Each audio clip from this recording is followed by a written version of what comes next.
तारानाथ तांत्रिक अपनी साधना और अलौकिक घटनाओं को सुलझाने के लिए प्रसिद्ध थे।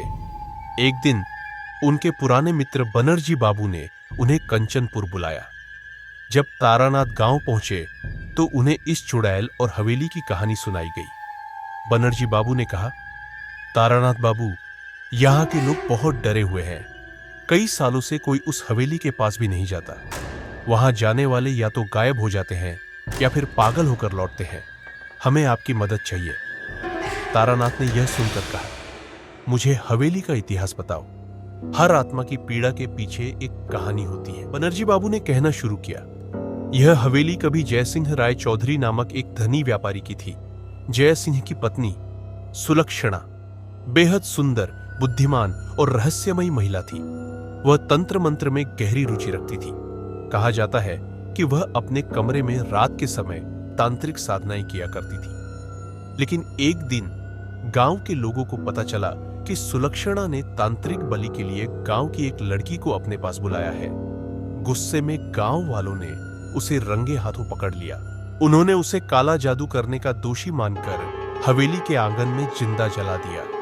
मरते समय सुलक्षणा ने श्राप दिया था, मैं वापस आऊंगी, मेरे साथ हुए अन्याय का बदला लूंगी। बनर्जी बाबू ने गहरी सांस लेते हुए कहा, तब से हवेली में सुलक्षणा की आत्मा का वास है। तारानाथ ने देखा कि गांव वाले सुलक्षणा की कहानी सुनकर अब भी कांप उठते थे। उन्होंने कहा, डरने की जरूरत नहीं है। मैं इस आत्मा से मिलूंगा और इसका कारण समझने की कोशिश करूंगा। आत्मा का उद्देश्य जानना जरूरी है। लेकिन गांव वालों ने उन्हें मना किया। एक बूढ़े व्यक्ति ने कहा, बाबा मत जाओ। जिसने भी वहां जाने की कोशिश की वह वापस नहीं आया। तारानाथ ने मुस्कुराते हुए कहा, मुझे डरने की जरूरत नहीं है। मैंने कई आत्माओं को शांत किया है। यह भी मेरे लिए एक साधना का हिस्सा है। आगे अगली रात जब गांव में सन्नाटा था, तारानाथ ने अपनी तांत्रिक सामग्री, एक माला, तांत्रिक डमरू और कुछ औषधियां तैयार की और हवेली की ओर चल पड़े। हवेली के करीब पहुंचते ही माहौल बदलने लगा। अचानक ठंडी हवा चलने लगी। चारों तरफ अजीब सी फुसफुसाहट सुनाई देने लगी। हवेली पर पहुंचकर उन्होंने देखा कि दरवाजे पर एक टूटा हुआ ताला लटक रहा था। अंदर अंधेरा था और दीवारों पर काई जम चुकी थी। हवेली में घुसते ही एक अजीब सी गंध आई, जैसे कुछ सड़ा हुआ हो। हवेली में घुसकर तारानाथ ने क्या देखा? तारानाथ ने जैसे ही मुख्य हॉल में कदम रखा, दीवारों पर परछाइयां दिखने लगी। झूमर अपने आप हिलने लगे और ठंडी हवा ने पूरे कमरे को घेर लिया। तभी एक महिला की चीख सुनाई दी। तारानाथ ने कहा, सुलक्षणा, मैं यहां तुम्हें मुक्त करने आया हूं। तभी एक धुंधली आकृति उनके सामने प्रकट हुई। वह सुलक्षणा की आत्मा थी। उसकी आंखें लाल थीं और उसके बाल हवा में उड़ रहे थे।